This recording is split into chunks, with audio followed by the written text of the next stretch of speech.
Antras pratimas iš serijos ergoterapija rankų plaštakoms. Tam reikės silikoninių kamuoliukų. Jį galite įsigyti bet kurioje reabilitacinių prekių parduotuvėje ir jisai gali būti apvalus arba gali būti toks įdomus kiaušinio formos. Pratimas būtų toksai. Dedam ranką į kamuoliuką.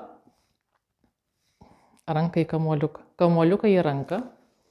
Ir su kiekvienu pirštu labai svarbu su vadinama nykščio pakyla arba va šita vieta spaudžiu. Kiti pirštai nedirba, bet kad va čia įsitemptų, ar ne?